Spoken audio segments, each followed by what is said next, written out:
বিরতির পর স্বাগত। আর্চিকর কাণ্ডে ইতিমধ্যে দোষী সাব্যস্ত সঞ্জয়কে আজ সাজা ঘোষণা করা হবে। তবে এই পুরো ধর্ষণ তারপর এই খুনের ঘটনায় যে একজন যুক্ত নয়, তার সাথে আরো বেশ কয়েকজন যুক্ত, সেই কথা কিন্তু প্রত্যেকেই বলছে। এটা আন্দাজ করা সম্ভব যে নির্মম অত্যাচার, শারীরিক অত্যাচার, তারপর ধর্ষণ, তারপর খুন, এই বিষয়টা কোনোভাবেই একজনের পক্ষে সম্ভব নয়।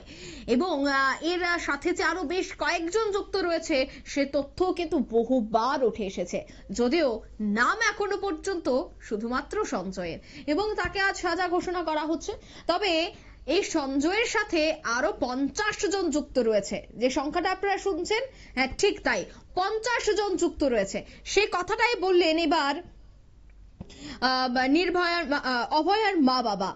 সঞ্জয়ের ফাঁসি চাইছেন বাংলার মুখ্যমন্ত্রী মমতা বন্দ্যোপাধ্যায়। বিস্তারিত জানবো, টেলিফোন লাইনে যুক্ত হয়ে গেছে প্রতিনিধি শতাব্দী দেবনাথ। শতাব্দী, আর্চিকর কাণ্ডে অন্তত 50 জন জড়িত রয়েছে, সেই বিস্ফোরক বার্তা দিলেন অভয়ার বাবা এবং মা, ঠিক তাদের কি বক্তব্য ছিল? একেবারে অঙ্কিতা, দেখো এই আর্চিকরের এবং মুহূর্তে যে জড়িত বা যার নাম এবার সামনে আসছে তোমার সঞ্জয় রায়, তার সাজা আর কিছুক্ষণ পরে ঘোষণা করা হবে এবং সেদিকে এই মুহূর্তে তাকিয়ে আছে গোটা দেশ, গোটা বিশ্ব, এবং সেই শুধুমাত্র তারাই নয়, সেই সঙ্গে অভয়ের মা বাবাও। এবং এই হাসপাতালের যে চিকিৎসকই যে তরুণীকে ধর্ষণ করা, নৃশংসভাবে খুন করা, তারপর প্রায় কতটা দিন কেটে গেছে, কতটা মাস কেটে গেছে, তারপর এই মুহূর্তে তোমার বলতে পারো যে এবার অপেক্ষার অবসান, এবার শাস্তি পেতে চলেছে। তারই মধ্যে এবার বিস্ফোরক দাবি করেছেন এই অভয়ার মা বাবা, এবং সেই সঙ্গে তারা বলেছেন যে সঞ্জয় রায়ের কঠোর থেকে কঠোরতম শাস্তি হোক। এবং আজ সাজা ঘোষণার আগে অভয়ার মা বাবা তারা বলেছেন যে তারা চান সঞ্জয় রায়ের কঠোর শাস্তি হোক এবং তার সঙ্গে যারা জড়িত সকলেরও কঠোর শাস্তি হোক। এবং এর সঙ্গে তাদের যে বক্তব্য, সেই বক্তব্য অনুযায়ী বলা যায় যে তদন্ত প্রক্রিয়া এখনো সম্পূর্ণ হয়নি, কিন্তু যতক্ষণ না পর্যন্ত তোমার তদন্ত প্রক্রিয়া সম্পূর্ণ হবে ততক্ষণ পর্যন্ত তারা আন্দোলন চালিয়ে যাবেন। এবং একই সঙ্গে তারা এও দাবি করেছেন যে হাসপাতালের ভেতরে কেউ জড়িত না থাকলে এই ঘৃণ্য কাজ করতো না। এই যে সঞ্জয় রায়, যাকে এই মুহূর্তে তোমার পয়েন্ট অফ ভিউতে রাখা হয়েছে, যাকে এই মুহূর্তে তোমার বলতে পারো একটা কাঠি হিসেবে তাকে সবার নজরে রাখা হয়েছে, সে কি শুধুমাত্র একাই জড়িত? সে তো এসেছিল হাসপাতালের বাইরে থেকে। তাহলে হাসপাতালের ভিতরে যদি কেউ না থাকে, তাহলে সেই রুমের ভিতরে যেভাবে অপকার্য চালানো হয়েছে, যেভাবে নৃশংসভাবে থাকে খুন করা হয়েছে, সেখানে হাসপাতালে যদি কেউ জড়িত নাই থাকতো তাহলে তো কোনোভাবে সম্ভব হতো না, বা সঞ্জয় রায়ের একার পক্ষে কোনোটাই সম্ভব হতো না। সেই দাবিটাই আজকে তোমার রায় ঘোষণা করার আগেই কার্যত বিস্ফোরক ভাবে তারা জানিয়েছেন তোমার অভয়ার মা বাবা, এবং তারা এও জানিয়েছেন যে সঞ্জয় সাজা ঘোষণার আগে আরো একবার সিবিআই এর তদন্ত নিয়ে রীতিমতো তারা ক্ষোভ উগড়ে দিয়েছেন।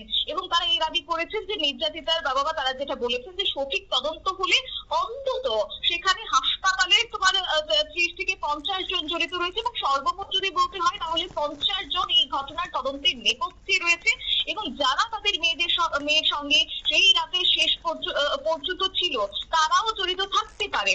এবং একই সঙ্গে গত শনিবার আমরা দেখেছিলাম যে সঞ্জয় রায়কে আদালতে দোষী সাব্যস্ত করা হয়েছে, কিন্তু সেই দোষী সাব্যস্ত করলেও সম্পূর্ণভাবে খুশি কিন্তু হতে পারেননি অভয়ের মা বাবা। তারা বলেছিলেন যে ন্যায় বিচার এখনো পাওয়া বাকি রয়েছে, আমরা আন্দোলন চালাবো। সাজা ঘোষণার আগে তারা সেই দাবিটা করেছে, এবং ঘটনার রাতে তাদের মেয়ের সঙ্গে যে 4 জন ছিলেন তারাও এই অপরাধে যুক্ত রয়েছে। যারা দোষী তাদের সবাইকে ধরিয়ে অন্তত 50 জন তাদের এই ঘটনার নেপথ্যে বেরিয়ে আসবে, সেটা কিন্তু তারা নিঃসন্দেহে বলছেন। এবং তারা এও বলেছেন যে তাদের মেয়ের সঙ্গে রাত ঠিক 10টা নাগাদ তাদের মেয়ের সঙ্গে কথা হয়েছিল, শেষ কথা। এরপর কার্যত যদিও অন্যান্য দিন তাদের মেয়ে রাত ঠিক 1টা নাগাদ বাবাকে ফোন করেন, কিন্তু সেই রাতে কিন্তু ফোনটা আসেনি। এবং সেই সঙ্গে যদিও তাদের মেয়ের সঙ্গে যখন কথা হয়েছিল, এবং তারা এও জানিয়েছেন যে মেয়ে তখন সুস্থ স্বাভাবিক ছিল, এবং যখন তাদেরকে বলা হয়েছে যে মেয়ে নাকি আত্মহত্যা করেছে, তাদের আগ মুহূর্তে সেটা মনে হয়নি যে এটা আত্মহত্যা, কেননা মেয়ে তখন হাসি খুশি ছিল। তাহলে সেক্ষেত্রে বলা যায় যে এটা আত্মহত্যা হতে পারে না, এক স্বাভাবিকভাবে খুন করা হয়েছে তাকে। এবং সেই তাদের যে সন্দেহ সেটাই কিন্তু আজকের দিনে দাঁড়িয়ে স্পষ্ট হয়েছে। এবং তারপর তারা এই কথাগুলো বলছেন রীতিমতো সপ্তাহে সময়ের অপেক্ষা যে আদালত কি রায় দেয়, আদালত সঞ্জয় রায়কে তোমার যাবজ্জীবন কারাদণ্ড দেয় নাকি সেখানে ফাঁসি ঘোষণা করা হয়, সেটা অবশ্য সময় বলবে।